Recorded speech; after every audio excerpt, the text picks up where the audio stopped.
आपने ECP से, आपने ECP को ख़त भी लिखा है, आपकी उम्मीदें ECP से क्या हैं वीज़ावी जो अभी 30th का टाइम फ्रेम है, जो स्क्रूटनी का टाइम फ्रेम है, उसके बाद आपका क्या एक्सपेक्टेशन है? Do you think both your brother और आपके जो वालिद साहब हैं वो इलेक्शन कंटेस्ट कर सकेंगे? क्या आपकी एक्सपेक्टेशन क्या है? जी, करना तो चाहिए। देखिए, कोई जवाज़ नहीं बनता है कि वो ना कर सके इलेक्शंस कंटेस्ट, ना वो किसी जुर्म में मुलविस हैं, ना उनको कोई सज़ा हुई है, ना कोई ऐसी बात है। वही कागजात हैं जो हर साल जमा होते, हर इलेक्शंस में जमा होते हैं। हाल ही में बाई इलेक्शंस में मेरे भाई के कागजात जमा हुए थे, कोई उन पे कंटेस्ट नहीं किया गया था, कोई इशू नहीं था। और अब भी जो हमारे कानून हैं वो यही कहते हैं कि अनलेस आप कन्विक्ट हो चुके हैं, आपको सज़ा मिल चुकी है, आप कंटेस्ट कर सकते हैं, चाहे आप जेल में क्यों ना हो, आप इलेक्शंस कंटेस्ट कर सकते हैं। तो जवाब नहीं बनता कि उनको बाहर रखा जाए। नहीं बनता, लेकिन जिस तरह चीज़ें जो चीज़ें जिस तरह चीज़ें चल रही हैं उसमें I mean of course it will be shocking कि अगर ये हो जाता है, बट मेरा नहीं ख्याल कि किसी के लिए कुछ सरप्राइज ये होगा। In that case hypothetically speaking Maria, शफाफियत, सॉरी टू कट जी, हाइपोथेटिकली स्पीकिंग जो इलेक्शंस है उनकी शफाफियत पे बिल्कुल बहुत बड़ा सवालिया निशान लग जाएगा, बहुत बड़ा सवालिया निशान लगेगा। लेकिन मैं ये कह रही हूँ जिस तरह चीज़ें चल रही हैं ये एक्सपेक्ट भी किया जा सकता है, कंसिडरिंग कि आप दोनों की जो है वो कवरिंग कैंडिडेट हैं। अगर दोनों को जो है वो अनफिट डिक्लेयर किया जाता है तो फिर क्या आपकी फैमिली का क्या अगला प्लान क्या होगा, किस तरह इसको जो है वो लेकर चलेंगे?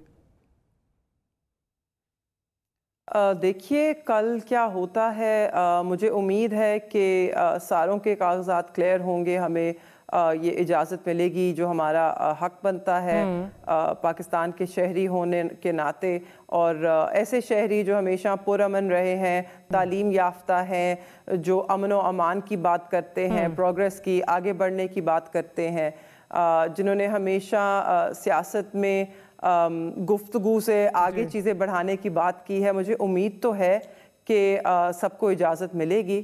जब कभी कभी आपको शिकस्त अपनी नज़र आए तो फिर बौखलाहट का शिकार तो ज़रूर इंसान होता है। जैसे मैंने पहले भी कहा, कल तक सिर्फ नौरीन रो रही थी, आज पूरी PDM और उसके इत्तेहादी रो रहे हैं। सही, क्योंकि इन्होंने अपने हलकों में ज़रा जाना शुरू किया है, तो इन्हें जो ग्राउंड रियलिटीज़ हैं, जो ज़मीनी हक़ाइक़ हैं, वो आज इनको पता चल रहे हैं, और इनको पता चल रहा है कि अवाम इनसे बेहद गुस्सा है, अवाम इनके साथ नहीं है। अवाम इस वक्त पाकिस्तान तहरीक इंसाफ के साथ है, उनकी हमदर्दियाँ भी हैं तहरीक इंसाफ के साथ, और वो ये भी देख सकते हैं कि तहरीक इंसाफ वो वाहिद जमात है जो असूलों के लिए लड़ रही है, जो कानून की बालादस्ती के लिए, आइन की बालादस्ती के लिए, कानून की हुक्मरानी के लिए, पाकिस्तानी शहरियों के हकूक़ के लिए लड़ रही है। इसलिए वो पाकिस्तान तहरीक इंसाफ की तरफ खिंचे आ रहे हैं। बिलावल भुट्टो जरदारी साहब को कोट करूंगी, उनका ये कहना है कि जी अगर 9 मई के हवाले से पाकिस्तान तहरीक इंसाफ जो है वो माफ़ी मांग लेती है, कंडेम नहीं करे, माफ़ी मांग ले इस पर, ठीक है, तो उनके साथ पाकिस्तान तहरीक इंसाफ के साथ कोई अलायंस की बात जो है वो की जा सकती है। इस पे क्या कहेंगी?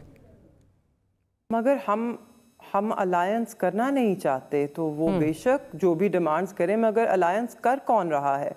और आप बिलावल भुट्टो साहब की बात कर रही थी, तो पीपल्स पार्टी की थोड़ी बात कर लें। उन्होंने अपना मंशूर अभी अनवेल किया है।